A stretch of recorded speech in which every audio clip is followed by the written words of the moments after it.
culturas deshumanizadas son micromanagement, control, autoridad jerárquica hasta el último extremo, de ordeno y mando. Entonces, ves cómo estamos contraponiendo el, el amor y el miedo, ¿no? Desde dónde soy, desde dónde lidero y desde dónde genero la cultura, porque desde ahí es donde emerge la cultura. Y es el qué necesita cada persona, reconocimiento y desarrollo.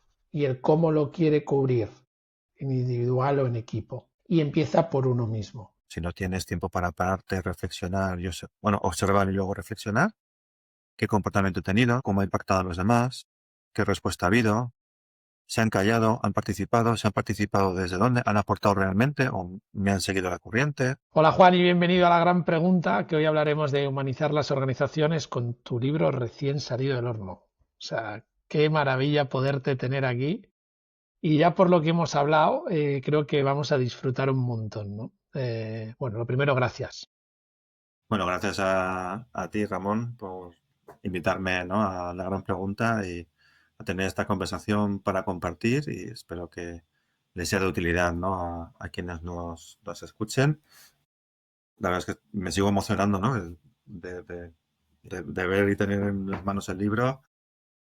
Ya ha salido antes de ayer, ¿no?, el 11 de noviembre y la verdad es que, bueno, muy expectante, ¿no?, del impacto que pueda tener, sobre todo en lo que pueda ayudar a esa necesaria humanización de las organizaciones. Porque me hablabas de la necesidad de que le has dedicado tiempo a profundizar, ¿no? En este sentido de justicia y de que creo que es muy humano, ¿no? Un sentido de justicia y de búsqueda de la verdad, has dedicado tiempo a profundizar y ir más allá de la superficie, ¿no? Entonces, Ujú. empecemos por esta parte de profundizar es ir a la raíz para la búsqueda de la verdad. ¿Cuáles son esas raíces en la humanizar las organizaciones que te has encontrado? ¿Y cuál es esa verdad que se intuye sabiendo que no podemos abrazarla por completo? Ujú.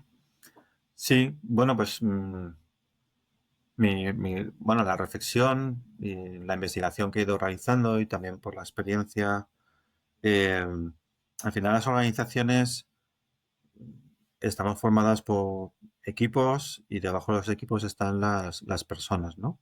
Y dentro de los equipos están las personas que se relacionan entre sí. Entonces, fíjate que hace poco mostraba también un gráfico en una charla de un equipo de 10 personas, que no es algo tan descabellado. Un equipo de 10 personas genera 45 relaciones, posibles relaciones. En cuanto una de ellas no funcione, ya tienes una conexión que no está funcionando en el equipo, ¿no? Entonces, claro, la pregunta es, bueno, ¿y por qué no funciona? ¿Por qué se dan estos comportamientos? ¿Por qué de estos comportamientos se deterioran las relaciones? ¿Y por qué de que se deterioran las relaciones, pues empiezan a ocurrir las cosas que observamos en algunas organizaciones, posiblemente poco humanas, ¿no? Que por eso hablamos de humanización. Pues debajo de todo ello, evidentemente, están las personas. Eh, y en lo que he investigado, o hasta a donde he llegado como causa raíz, las personas estamos, somos y nos relacionamos o desde el amor o desde el miedo, ¿no? Y esto es algo de lo que se suele hablar poco, yo me lo encuentro poco. Solemos tirar el tópico este de lo contrario del amor es el odio. No, no, lo contrario del amor no es el odio, es el miedo, ¿no? Entonces, cuando tú estás en el miedo, es, será raro, ¿no? Que tengas, que se te active la empatía, por ejemplo, ¿no? El estar para el otro, el ayudar. Es, lo que se te activa es la supervivencia, es el yo, ¿no? Cuando estás en el amor, lo que se te activa es la empatía, la confianza, el ayudar, ¿no?, el estar para el otro, lo cual no quita que tú estés para ti, no quita en absoluto que, de hecho, Adam Grant lo explica muy bien, el perfil de los contribuidores, que es esa persona que es y que tiene un propósito de dar para los demás, pero al mismo tiempo balanceado con cuáles son sus necesidades, ¿no?, sin olvidarse de sí misma. Que además esta definición o conecto con ese concepto en cuanto a lo que considero que es la madurez de una persona. Entonces, que podemos conversar luego también si quieres. Causas raíces, pues por eso hay un capítulo primero que se llama el amor, y un segundo capítulo que se llama el miedo, y acompañar, ¿no? Y acompañar y compartir un poco más, oye, ¿qué es el amor? Y qué es el amor en el trabajo, porque el amor en el trabajo no tiene nada de romántico. El amor en el trabajo es algo tan sencillo como saludarte por la mañana, darte los buenos días, mirarte a la cara, hola Ramón, ¿cómo estás? Y esperar una respuesta genuina. Eh, Fíjate qué sencillo, ¿eh? El amor en el trabajo es que las personas tengan tiempo para las personas, que puedan tener una conversación, alguien pueda que se puedan escuchar, que alguien pueda levantar la mano de, oye, necesito ayuda, tengo este problema, tengo esta preocupación, tengo esta queja, oye, esto no está funcionando. Fíjate, por ejemplo, Amy Edmondson en seguridad psicológica, en el paradigma que nos ofrece, o sea, el poder hablar. Normalmente en las organizaciones ocurre que no hay tiempo para todo esto. Para cosas tan básicas, no hay tiempo. Entonces, lo que hay es mucha velocidad, una necesidad de eficiencia tremenda, porque queremos ser muy rápidos, y en esa velocidad, en vez de ir acompañados, cada vez vamos más solos, ¿no? Y las relaciones se vuelven más transaccionales. Lo que yo quiero de ti, Ramón, o sea, lo que yo quiero que me entregues o que hagas o que produzcas, porque yo lo necesito, y tiro millas, ¿no? Entonces, no veo a Ramón, no sé quién eres, no te conozco, o si te conocí en algún momento, todo eso poco a poco se va perdiendo porque dejamos de mantener conversaciones, de tomar cafés. Hace meses escribí un artículo en la newsletter que se llamaba Cuando tomar café era trabajo, ¿no? O sea, en cuántas empresas, cuando se ve a alguien tomando café, deja de perder el tiempo y... A ver, o sea, que no se trata de estar todo el día en la máquina de café. Yo creo que, yo creo que es de sentido común, ¿no? Pero ese café, a lo mejor lo que está haciendo es crear relación para que luego la colaboración pueda florecer, ¿no? Bueno, son algunos ejemplos, pero claro, si en vez de ahí estás en el miedo, estás en la supervivencia, lo que se te activa es la amígdala, los miedos, la supervivencia, y estás más viendo amenazas que oportunidades y más viendo amenazas y desconfianza que bueno, que viendo que necesita el otro o cuál es la verdadera intención, ¿no? Te mandan un correo y ya te pones como una ira. Eh, Igual te paras 2 minutos, lees el correo tranquilamente y dices, igual no tenía la intención que yo estoy leyendo, ¿sabes? Y algo tan sencillo como agarrar un teléfono y te llamo. Oye, que he recibido tu correo y lo aclaras. O sea, esto en las personas, de hecho, normalmente más senior, es la recomendación que normalmente te comparten. Oye, en vez de tanto correo y tanto, ¿por qué no le das al botón de llamada o coges el teléfono y en 2 minutos, 5 minutos es posible que hayas aclarado todo un mundo que tú te has creado sin haber realmente conversado, ¿no? Bueno, no sé, es que seguiría, pero no sé si te he respondido a la pregunta, Ramón. Y más, ha sido Sí, generoso, ¿no? pero de Sí, verdad. sí, sí. Sí, bueno, y escuchándote, ¿no? Empezamos con lo del miedo y el amor y las relaciones. Mi experiencia, ¿no? Me dice que que le damos poco espacio al miedo. O sea, sentir el miedo está bien. Y sentirse débil está bien, ¿no? Y yo creo que yo el miedo y la debilidad la siento y me parece muy genuina, muy humana, ¿sabes? Ahora otra cosa es que reaccione desde ahí. Para mí es la Totalmente diferencia, de ¿no? Pero acuerdo. creo que hay que darle espacio, ¿no? Porque el miedo, esa parte de que te parece, bueno, pues que lo sientes y que te debilita, ¿no? Y después te viene la ira y lo quieres asesinar al que te ha mandado ese mail y eso es humano y lo debemos de normalizar. Esas emociones son humanas. Ahora otra cosa es desde dónde reacciono, porque yo sí me responsabilizo de esas emociones mías. Estoy dando paso a humanizar. Para mí eso es humanizar. Si anulamos el miedo y Efectivamente. ponemos el amor, hostia, no estamos humanizando, estamos queriendo hacer amorosos. Y esos eran los osos, ¿no? Pero entiéndeme en este sentido. Yo creo Sí, que sí, esa es sí, la sí, estoy primera totalmente de parte, ¿no? acuerdo. Yo creo que hay muy poca gente capacitada de sentirse muy cómodo en su debilidad. Y es algo natural.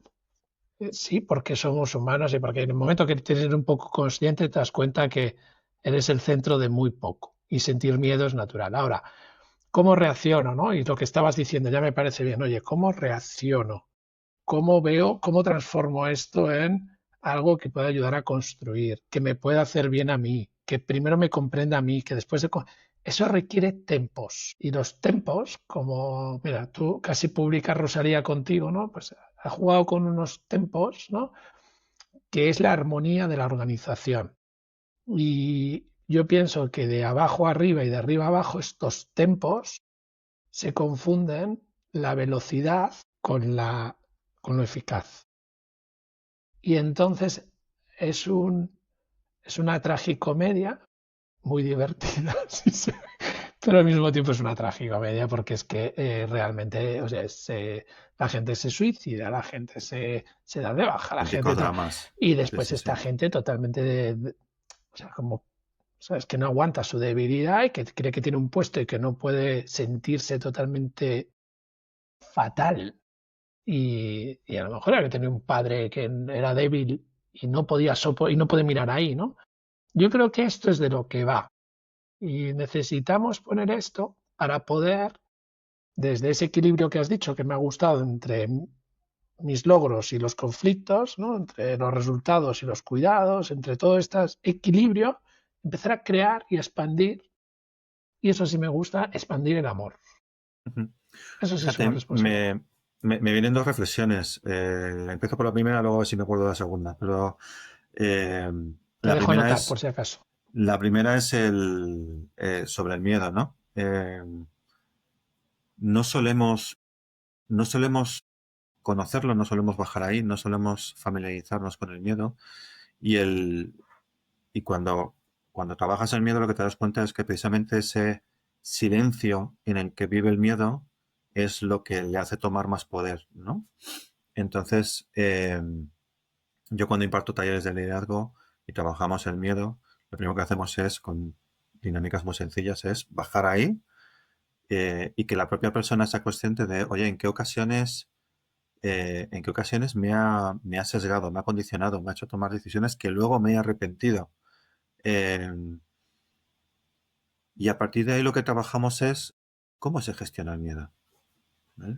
El miedo es humano, el miedo forma parte de nosotros. Entonces, lo miras, lo reconoces, lo integras, porque las estrategias normalmente más adecuadas no es ni ignorarlo, porque en la ignorancia, en el silencio, es cuando cobra poder, ni intentar controlarlo, porque el miedo tiene vida propia. Lo que hacer es gestionarlo, es mirarlo, reconocerlo, escucharlo y darle su sitio, en vez de permitirle que tome el control, ¿no? Que ese es el mecanismo de la amígdala, las respuestas automáticas, etcétera, ¿no? Entonces, el miedo es algo que se trabaja. Cuando trabajo con directivos y trabajamos el miedo, es algo que les sorprende mucho. Pero ellos mismos se dan cuenta, porque ellos mismos van a experiencias pasadas. Fíjate, eh, la decisión que tomé, el comportamiento que tuve. Y debajo de esto lo que estaba era un miedo, ¿no? A hacer el ridículo, pasar vergüenza, equivocarme en las consecuencias, que luego eso venga del pasado, de la infancia, de alguna experiencia que tenga, pues por supuesto, ¿no? Pero lo importante es que empecemos a trabajar el miedo, ¿sabes? Desde ahí lo empezaremos a integrar mejor, lo empezaremos a gestionar mejor y nuestros comportamientos, y ya ahora con esto una segunda, nuestros comportamientos serán más templados, ¿vale? O por lo menos más intencionales, ¿no? No que luego me arrepiento, no que luego, joder, ¿por qué grité? ¿Por qué le dije esto? Me arrepiento y encima lo que tú decías, ¿no? La dificultad para sentirnos vulnerables, no llamo a la persona luego y le digo, perdona, me he equivocado. Me puse en la reunión, oye, perdí el control, grité. Bueno, oye, pues es algo que puede pasar, hombre, no con mucha frecuencia. Somos humanos. Vas después, pides perdón, ya se me ha ido. Entonces, ¿qué nos ocurre? Que nos cuesta, ¿no? Nos cuesta esa vulnerabilidad que tú dices. ¿Qué necesitamos? Y cuando imparto también de hecho, es de lo primero que digo. Cuando imparto talleres de liderazgo, el liderazgo, la capacidad básica del liderazgo es la observación. Y eso es tiempo, lo que tú decías. Eso es tiempo. Si no tienes tiempo para pararte, reflexionar, observar y luego reflexionar, qué comportamiento he tenido, cómo ha impactado a los demás, qué respuesta ha habido, se han callado, se han participado desde dónde, han aportado realmente o me han seguido la corriente.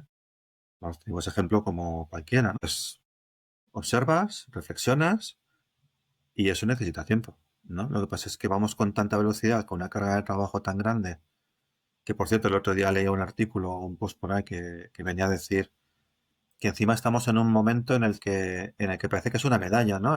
Decirle a alguien, joder, tengo la agenda, está hasta arriba, no me cabe un alfiler, y parece que es como galones que te estás poniendo, ¿no? Parece que cuanto más ocupado estás, más mérito. Entonces, realimentamos la trampa. El liderazgo es tiempo.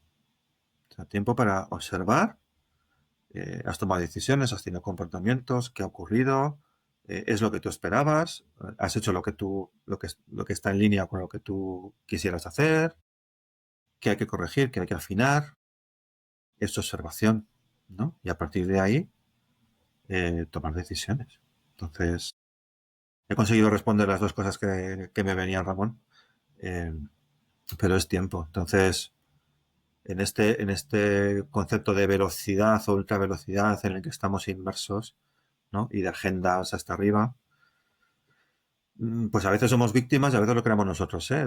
Que digo que hay diferentes contextos, porque alguien nos puede escuchar y decir, ya, ¿y qué hago yo si la agenda me la cargan los demás o no tengo otro remedio? Se dan diferentes casuísticas, ¿eh? Yo no digo que seamos nosotros mismos, pero necesitamos tiempo.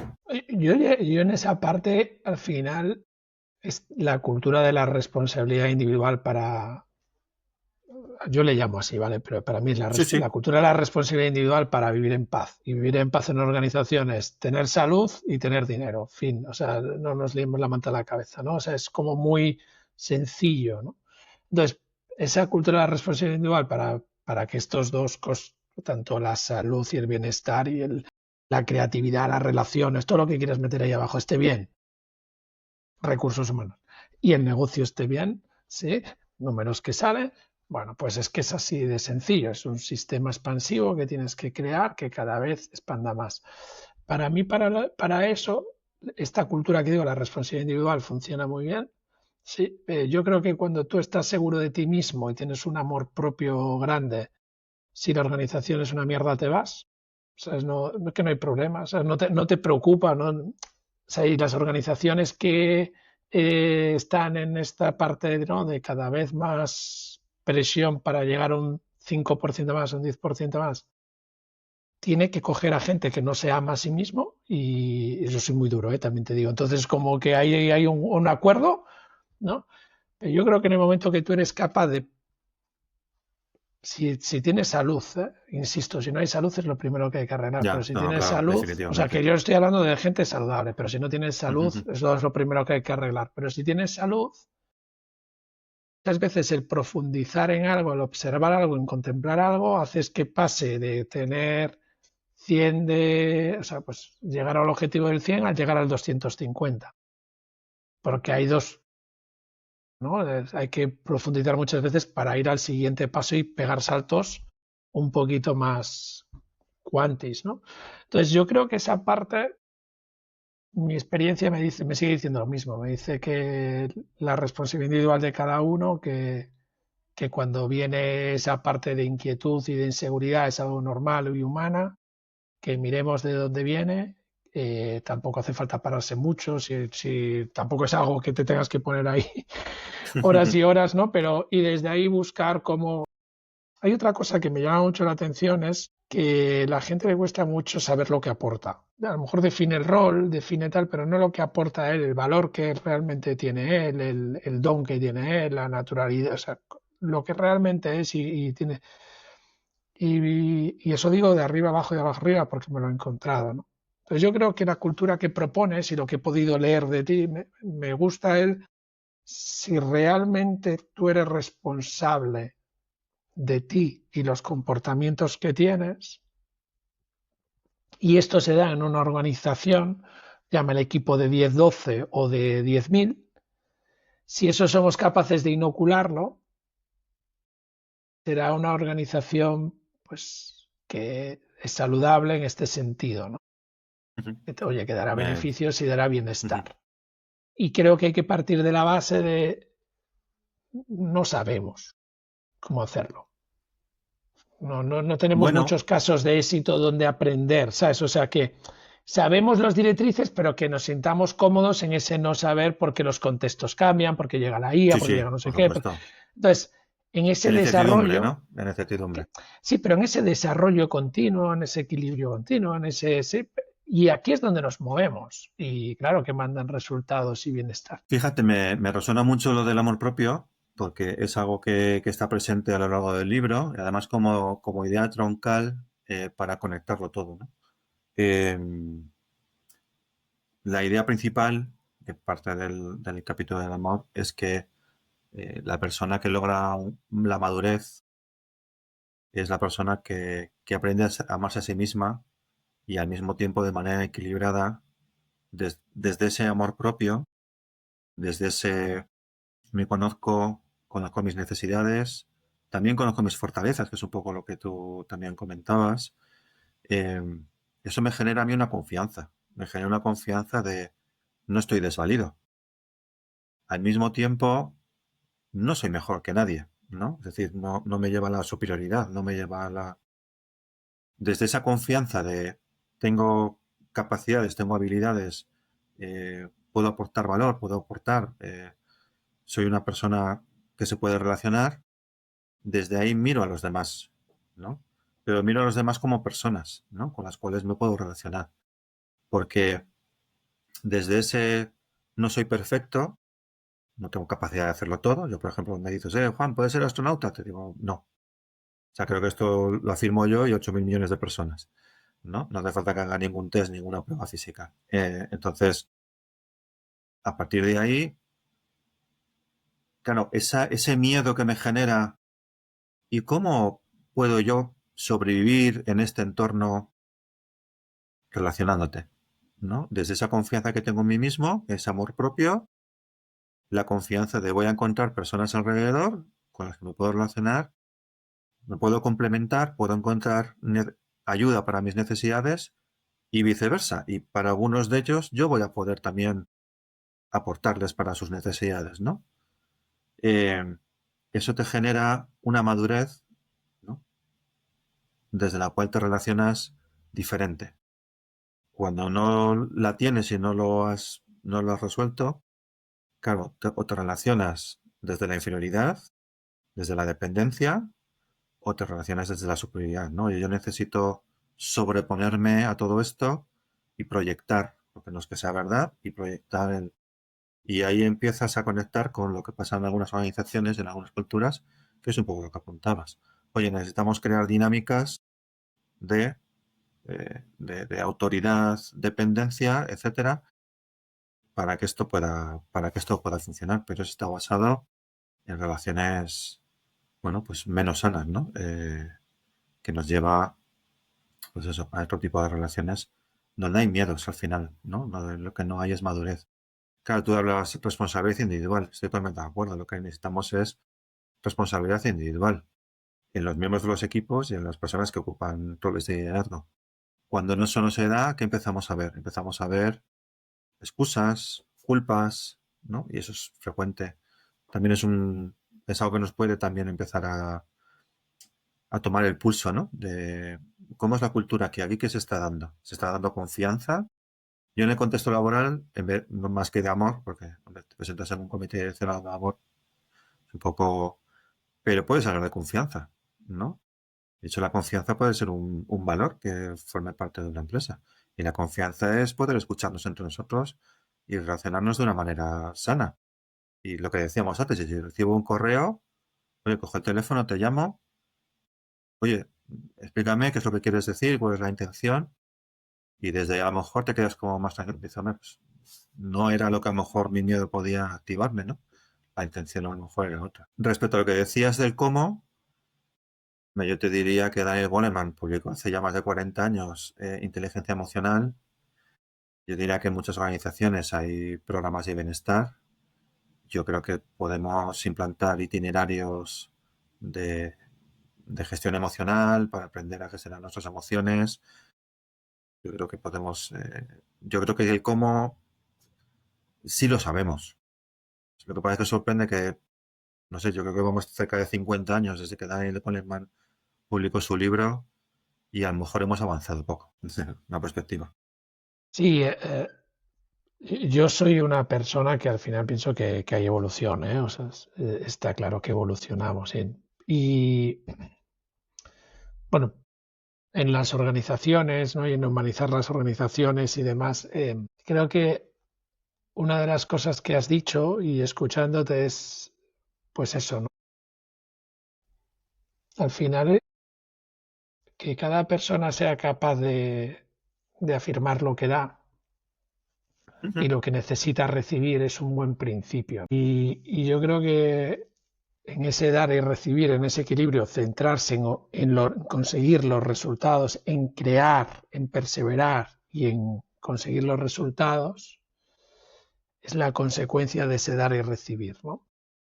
Y, y al final vuelve otra vez a esa responsabilidad individual, pero vienen a preguntas y narrativas ya hechas desde pequeños, ¿no? O sea, cuando te preguntan qué quieres ser de mayor, normalmente se contesta una profesión. Uh-huh.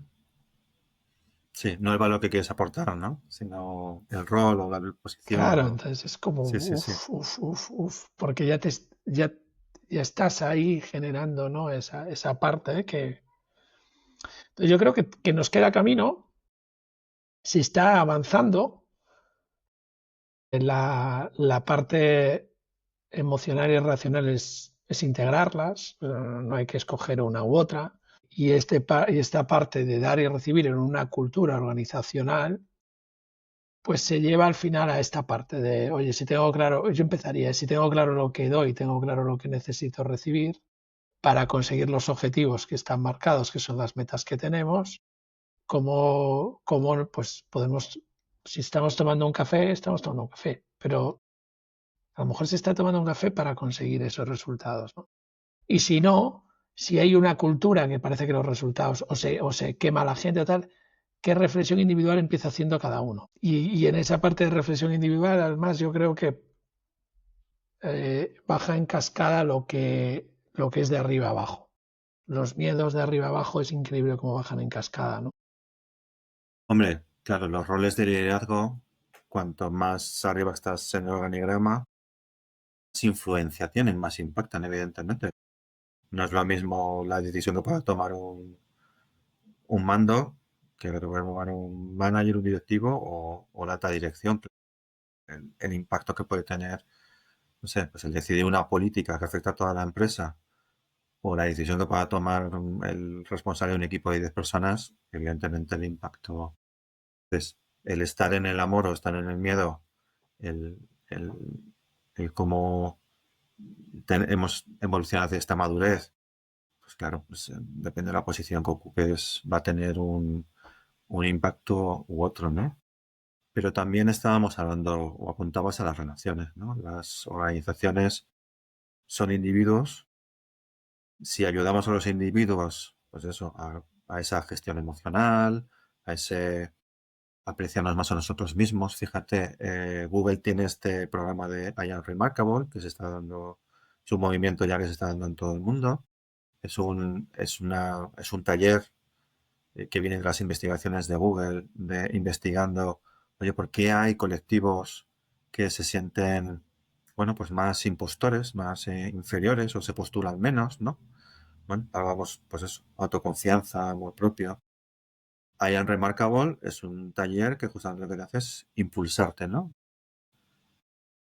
Debemos trabajarla, ¿no?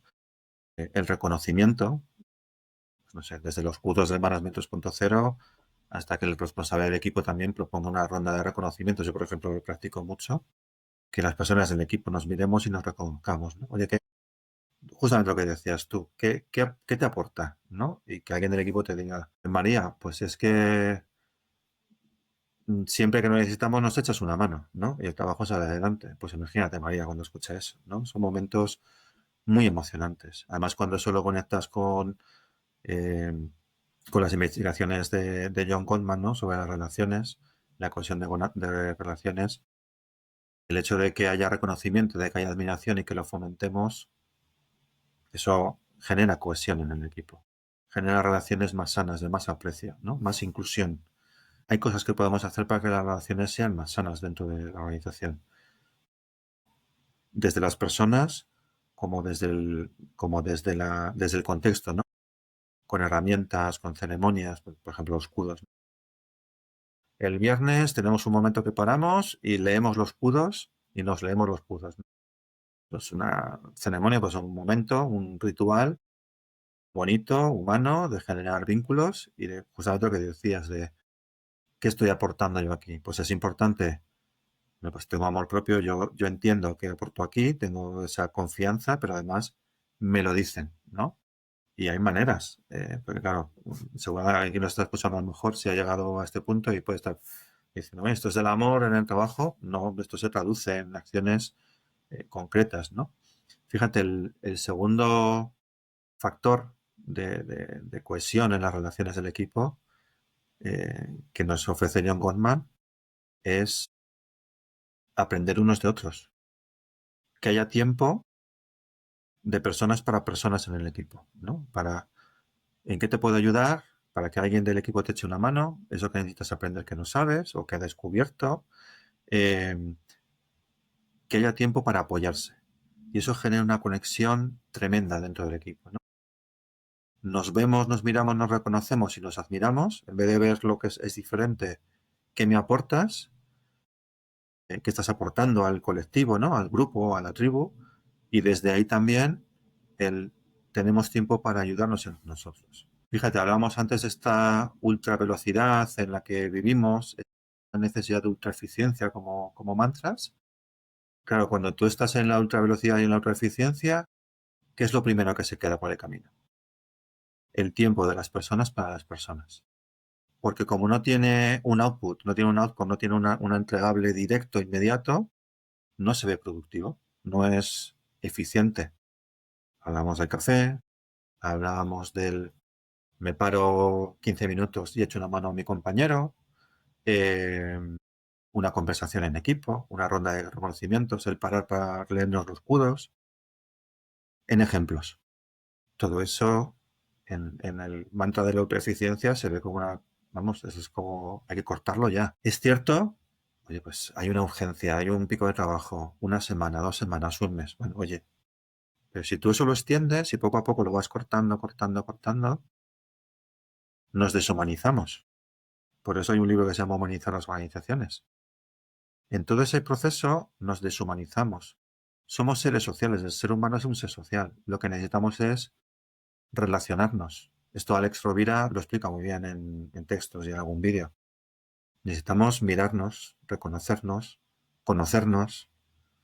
Y fíjate, tú esto luego lo llevas, que te lo recojo en el libro, a la fórmula de la confianza de Paul Sack. Paul Sack es es el autor del libro, además de la fórmula de confianza, la ecuación de la confianza, y es economista y neurocientífico. Uno de los factores que genera confianza es conocernos, ¿sabes? Pero no tu vida privada, que bueno, eso igual también se da, pero conozco a Ramón, sé cuáles son sus aspiraciones, lo que sueña, lo que le mueve, sus necesidades, sus problemas, pero eso se da conversando, no se da por telepatía, ¿no? Eso se da con tiempo, con conversaciones, ¿no? Con relación, bueno, con tiempo relacional para generar vínculo, ¿no? Tiempo meramente transaccional. Fíjate, me gusta esta parte del reconocimiento y al final en la investigación para mí de uno mismo y del trabajo en equipo para conseguir los resultados, ¿no? En las organizaciones. Hay un mapa que es el mapa de oportunidades, ¿no? Que tiene una parte que ellos tienen un eje que es X con dos bloques, ¿no? Y la primera es reconocimiento y la segunda es desarrollo. Y es el que necesita cada persona, reconocimiento y desarrollo. Y el cómo lo quiere cubrir en individual o en equipo. Y empieza por uno mismo. Por Entonces supuesto. tú hazte la revisión de, oye, reconócete tu creencia, tu comportamiento, tu carácter, tu temperamento, y desarróllalo. Y entonces esa fuerza que estás cogiendo, cuando tú estás con Juan, estás en esa parte que decías de observador, estás en modo quiero reconocerle. Y reconocerlo es esa etimología es volver a mirar. Sí, porque el problema es cuando tuvo un comportamiento que no me gustó y además somos cuando tú estás en tu objetivo con mucho más focalizado, ¿no? Tú puedes recordar un comportamiento que no te gustó, etiquetar a una persona que ya no vale y es Y un descartarla. pensamiento eh, muy válido, ¿sí? Para un tipo de organización, no la que tú planteas. Entonces, esa parte del Efectivamente. reconocimiento y el desarrollo para grupos e individuos, a mí me gusta siempre enseñarlo porque en ese mapa, tú cuando estás escuchando estás todo el rato pensando en la oportunidad que se está, ¿no? Y en esta parte yo ahora estoy en territorios, me apetece trabajar en el mundo del territorio más allá de organizaciones y estoy en una isla que es la Graciosa, ¿no? Que son 700 habitantes y es un experimento precioso, ¿no? Y escuchar a los ciudadanos y ciudadanas y reconocer sus necesidades solo desde esa escucha activa y ese reconocimiento, ¿no? Es increíble cómo cambia la relación. Pasas a ser de una persona que viene y se va cada día porque el barco se va a las 5:30, a ser una persona que reconoce las necesidades y focaliza el desarrollo y ven el valor que puedes aportar. Y ahí está el liderazgo de servicio. Pero para Totalmente. eso tienes que tener una base muy buena y tienes que tener tiempo. Sí, efectivamente. Entonces Fíjate ahí que... me gusta ujú, porque estás hablando de ujú, esto, ¿no? Y eso genera confianza. efectivamente. Y fíjate que en ese escuchar, y es así, en ese escuchar y reconocer se genera la confianza, ¿no? Pero además lo que se genera en ese escuchar, reconocer y conversar, donde las personas, en este caso del equipo, de organización, participan y son escuchadas, lo que genera es pertenencia. Es entiendo qué hago aquí y entiendo que formo parte. O sea, no es un sitio donde llego por la mañana, me voy por la tarde bueno, hombre, hay que desconectar. No iba a decir lo de me olvido, está bien que desconectes, ¿no? Eh, pero mientras estoy, puedo estar como de paso, ¿no? Estoy aquí para hacer lo que me pidan. O cuando te escuchan, te reconocen, participas y hay conversaciones, sientes que perteneces, ¿no? Porque hay una parte de puedo influir, puedo influir, ¿no? En lo que pasa en el lugar de trabajo. Fíjate, esto me conecta con Martin Seligman, con la psicología positiva, la indefensión aprendida, que lo dejó también en el libro. Algo que muchas veces en las organizaciones no entendemos es que los comportamientos de las personas son los que son, ¿no? Sobre todo cuando vemos que el compromiso, el engagement es bajo, y hay tanta queja, ¿no? Es que se les cae el boli, es que tengo que estar todo el día tirando, es que no es porque las personas en general sean así, luego evidentemente hay excepciones, ¿no? No es porque las personas sean así, es porque las personas se están adaptando. Y lo que explica la indecisión aprendida y luego posteriormente la neurociencia es que es un mecanismo de adaptación. En un entorno en el que pasan eventos y sobre todo cuando se dan adversidades, ¿no? Pues frustraciones, cosas que no ocurren, que yo esperaba, expectativas, etcétera, lo que ocurre es que se hace un clic en el cerebro y entramos en la indecisión aprendida, que es una eh, posición colaborativa pero pasiva. Sí, estoy, hago lo que me pides, pero de manera pasiva, de manera reactiva, ¿no? No es que las personas lo hagan intencionalmente, es que los humanos, en general los mamíferos, reaccionamos así en entornos en los que nos vemos, digamos, inmersos en una dinámica sobre la cual no podemos hacer nada. ¿Qué es lo que nos dice al mismo tiempo la psicología positiva? ¿cómo se puede revertir? La buena noticia es que se puede revertir. ¿Qué necesitas dar? Necesitas dar reconocimiento, que la persona pueda participar, que sea escuchada, que sienta que puede influir en el entorno de trabajo, que tenga autonomía versus el micromanagement, ¿no? Que tenga autonomía, que tenga un cierto grado de control sobre su agenda, sobre sus tareas. Entonces, cuando tú das todo esto, que es creo que eso es la humanización, las culturas deshumanizadas son micromanagement, control, autoridad jerárquica hasta el último extremo, de ordeno y mando.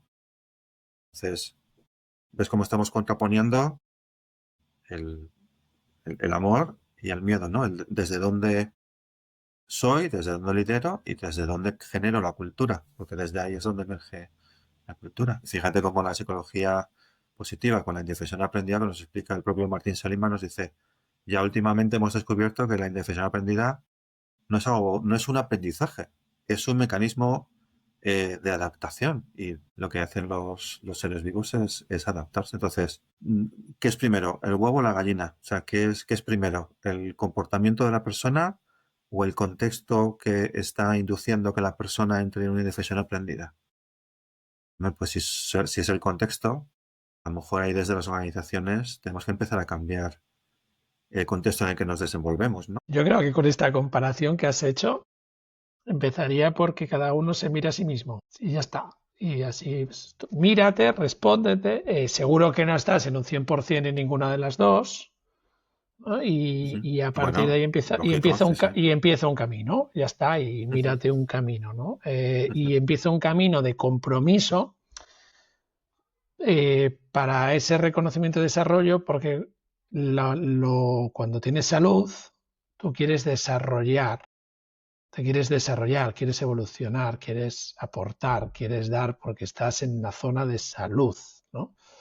Entonces yo creo que es una revisión. Has hecho muy buena parte de esta comparativa. Revisémonos cada uno, ¿no? Y desde esa responsabilidad individual que tanto hablo para un bien mayor, ¿sí? Que es la paz de una organización, que resultados y la gente, que estemos bien y que demos resultados, empecemos a caminar. Y desde esta mirada, es decir, y todo lo que no nos lleve para aquí, empecemos a analizarlo. Pero pongamos el foco en esta parte, ¿no? Y en esta parte has hablado de contribuir, que es el estado de conciencia más elevado que nos plantea Barrett, ¿sí? Efectivamente. Pero que tiene que tener un equilibrio entre la autorrealización del ser que nos plantea Maslow y el contribuir que nos plantea Barrett, ¿no? Y entonces, en esta parte de la autorrealización del ser, que creo que es un gran libro de 1973, donde se plantea muy bien que una ama de casa, sin definir muy bien sus talentos, tiene la capacidad de estar autorrealizada el ser, y que mucha gente de organizaciones no lo tiene y tiene un talento enorme, pero no tiene autorrealizado el ser, porque no tiene la capacidad de la espontaneidad. O sea, ¿qué es lo que ha conseguido? Al final, ¿qué ha conseguido? Que uno, el temor es capaz de sentirlo, de dejar que tal, y no actuar desde él, pero sentirlo.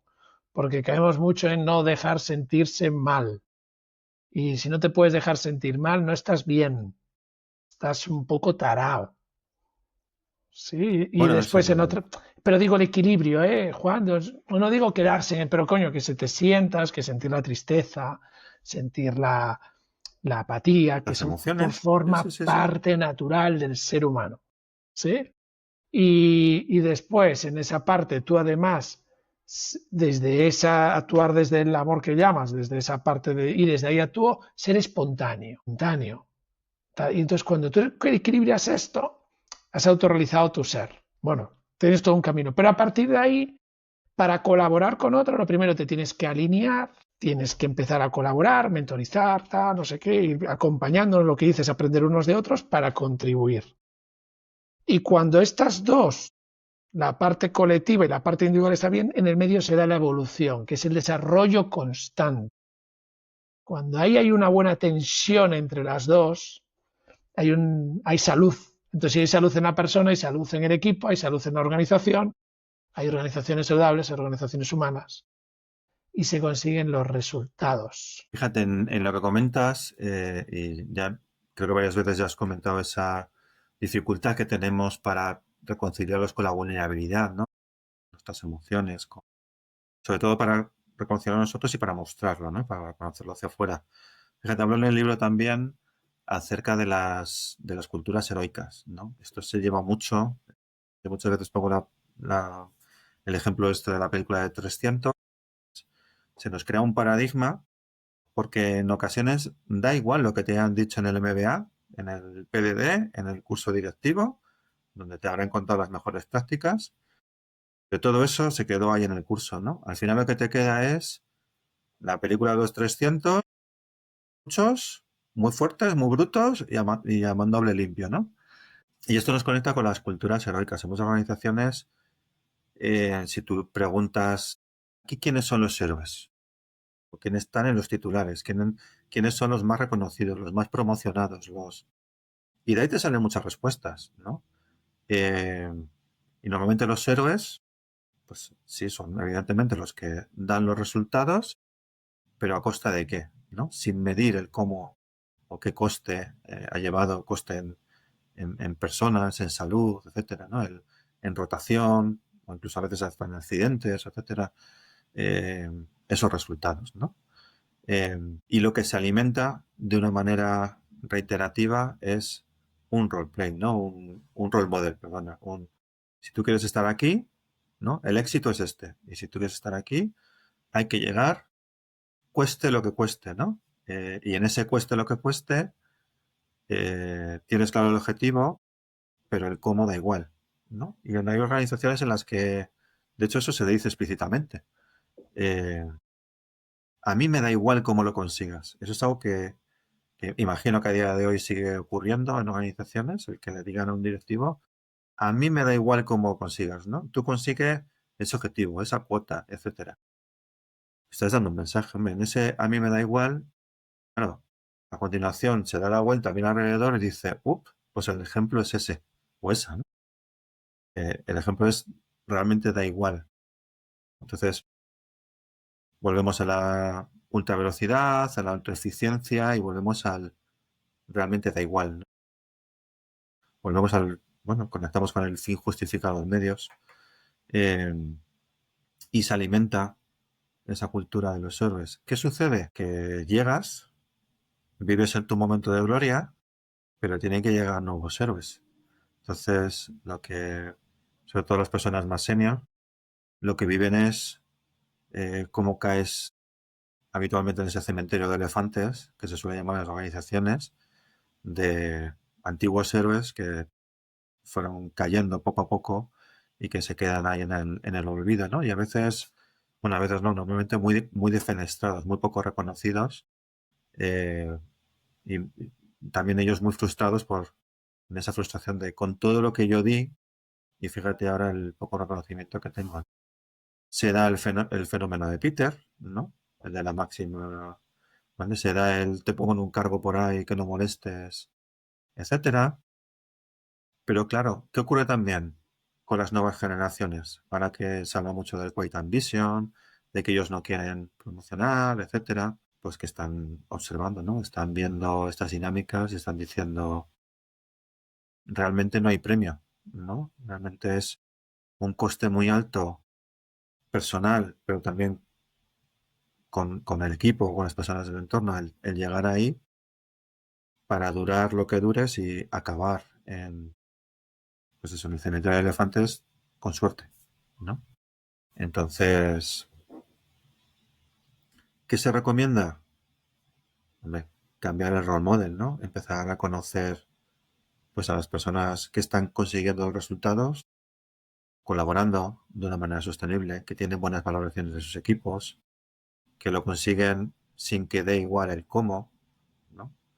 Eh, Eso también influye mucho en cómo en el contexto, en la comunicación, en la cultura se transmite en ese, como llamo yo, en ese lenguaje de las organizaciones, aquí qué es lo que se premia, ¿no?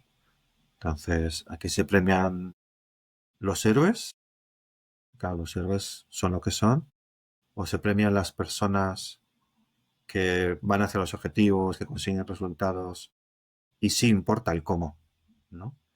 Y eso nos conecta con la sostenibilidad, de hecho, con la sostenibilidad de las organizaciones. Porque luego nos preguntamos por las tasas de asentismo, por la rotación, por la productividad.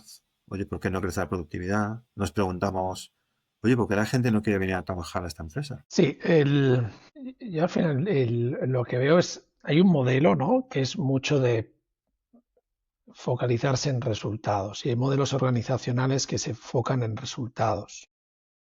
Y creo que son las organizaciones, ¿no? Que hemos definido en la sociedad más, son unas organizaciones muy orientadas al resultado, al beneficio, al tal. Es como nos hemos sabido como organización, como raza humana, ¿no? Y después hay otras organizaciones que están muy centradas en los cuidados. Y en los cuidados, pero los cuidados, digamos, como muy paternalismo también, ojo, muy de Ujú. cuidado y de Estoy de tal. acuerdo. Y entonces, la tensión que eres capaz de mantener en ambas, ¿sí? Entre resultados y cuidados es donde realmente se da esa espontaneidad, esa creatividad, ese siguiente paso, esa evolución, ¿no? Y, y creo que eso es, eh, para mí, pues desde luego es uno del primer modelo que analizo, ¿no? Es, oye, estás más en cuidados o en resultados. Y vamos a ver cómo se tensiona la cuerda y esto se puede analizar, ¿no? Pero después es mi experiencia, claro, y aquí puedo hablar de mi experiencia, y seguro que tú Claro. aquí tienes mucha, es en mi carrera yo he tenido mucha suerte, ¿sí? Y he tenido mucha suerte, lo digo porque siempre me he dado, creo que he tenido la suerte de ser consciente rápidamente, ¿no? Yo en ninguna organización, por mi forma de ser, he trabajado en organizaciones y tal, pero después creé la mía, o sea, tengo experiencia multinacional, tengo experiencia en tal. Rápidamente tomé conciencia que la organización más importante que tenía era la familia. Por Y supuesto. retirarme a estar tiempo con la familia, entonces empecé a marcar políticas como solo voy a salir del entorno familiar 4 veces al mes, después 2, empecé a tomar políticas. Las tardes voy a estar, hoy es a una excepción, pero no quiero estar. Todo esto es visto muy mal por el viaje del héroe. Eso no es un héroe. No, Esa no es viene, una no. persona comunitaria que en la narrativa que hemos comprado, ¿no? De que nos viene más de Occidente, no estás jugando el juego que yo quiero. Y yo creo que el discurso del Premio Príncipe de Asturias lo deja muy claro, ¿no? Confundir lo liberal con esa enfermedad, ¿no? de una ambición desmedida por conseguir un puesto, por conseguir llegar a una cifra tal y justificar el cómo versus el cuidado de la comunidad para conseguir resultados, creo que ahí hay que trabajar en narrativas. Y es una pregunta que me gustaría hacer. ¿Cómo se trabajan las narrativas? Porque es lo primero que se debe de cambiar si realmente se quiere cambiar una organización. Sí, fíjate, te respondo, espero rápidamente. Respecto a lo primero que has comentado, me encanta que hables de resultados. Hay un estudio de McKinsey, que incluyo en el libro también, que justamente lo que ha analizado son las organizaciones que solamente se orientan en resultados, a ultranza, que no cuidan especialmente a las personas, aquellas que se enfocan en cuidar a las personas, yo creo que lo has escrito bien, pero no especialmente, no tienen una exigencia especial con los resultados, y luego las comparan con organizaciones que balancean. Oye, yo tengo exigencia, me oriento a resultados, junto con políticas de cuidado de las personas. Fíjate, es definitivo. La capacidad de crecimiento a nivel de negocio, eh, la que destaca con diferencia, es la que balancea resultados y personas. Porque es que las dos son sinérgicas. No tengo que elegir o me oriento a los objetivos o cuido a las personas. No, no, es que han de ocurrir las dos cosas a la vez. Y lo que demuestra el estudio es que a nivel de resultados, de crecimiento de negocio, las que destacan precisamente son las que balancean, ¿no? Pero fíjate, luego a nivel de resiliencia, de superarnos ante la adversidad, pues hay un vaivén del mercado, de las acciones, de etcétera, las que doblaban la capacidad de resiliencia eran las que están orientadas a resultados y cuidan a las personas, las dos cosas. Entonces, lo que tenemos que terminar de entender es, las dos generan sinergias, pero la primera es, cuido a las personas, invierto en la cultura y pongo retos, ¿no?, para que ellos vayan a por ellos y se desarrollen. Evidentemente con medios, con tiempo, con recursos y con horarios adecuados, ¿no? Pero esto además coincide con el modelo de Amy Edmondson de psicología, de seguridad psicológica, que justamente lo que viene a demostrar es lo mismo. Los equipos de alto rendimiento son aquellos que primero tienen una cohesión de equipo y una seguridad psicológica, y a partir de ahí, con altos estándares, con retos y objetivos, desarrollan el alto rendimiento. Entonces, esto contradice el paradigma de los 300, de no, aquí mucha gente, muchas horas, haciendo mucho esfuerzo, y eso es alto rendimiento. A mí que alguien me venga con un estudio que me lo demuestre.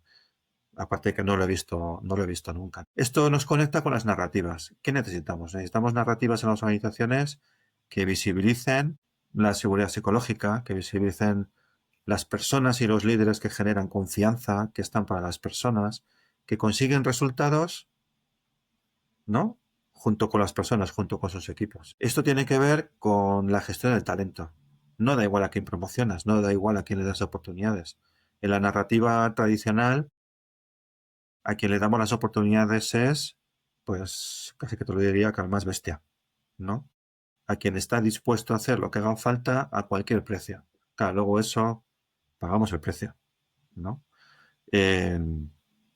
Entonces, necesitamos cambiar la narrativa. Oye, aquí ¿quiénes queremos visibilizar?